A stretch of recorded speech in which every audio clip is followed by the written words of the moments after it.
Hello bachcho, let's see this question. So the question says a block is moving along y axis with a velocity of Va is equals to 4 j cap on a plank relative to ground, and the plank is moving along the x axis with a velocity of Vp is equals to 3 I cap at any instant of time.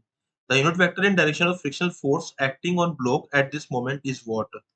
So here we will write the key concept that will be used here in this question. So what is the key concept? So key concept is friction. Friction will act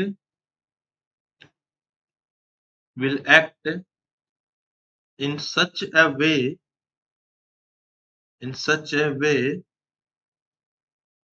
that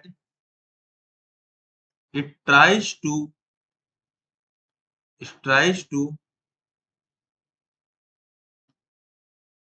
oppose relative motion, okay, of body या फिर two bodies, ठीक है। So basically यहाँ पे क्या हो रहा है, यहाँ पे हमारे पास में ऑलरेडी से दे रखा था, तो velocity of block A with respect to plank कितना आ जाएगा, velocity of the A minus velocity of plank. अब ए का जो वेलोसिटी है वो कितना दे रखा है हम लोगों को, वो दे रखा है 4 जे कैप एंड प्लैंक की वेलोसिटी है 3 आई कैप, ओके। तो velocity of A with respect to plank आ गया है। अब जो फ्रिक्शन की डायरेक्शन आएगी वो इसके अपोजिट आएगी, तो direction of the friction will be opposite to velocity of the AP, है ना। Direction of friction will be equal to what, opposite to direction of AP, ठीक है।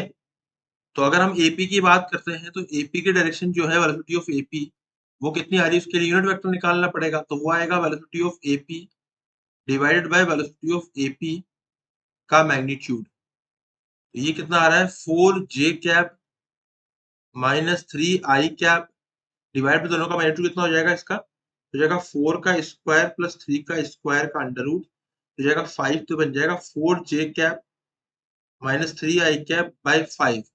तो इसका अपोजिट कितना हो जाएगा, तो माइनस ऑफ, तो डायरेक्शन ऑफ फ्रिक्शन कितनी आएगी हमारी, मतलब फ्रिक्शन का जो हमारा कैप आएगा वो एपी के कैप के माइनस में आएगा, मतलब डायरेक्शन उसकी अपोजिट आएगी, तो ये आएगा 3 minus 4 J cap plus 3 I cap by 5। तो 3 I cap minus 4 J cap by 5 is option number 2, which is matching with the final answer. I hope you understood it well. Best of luck.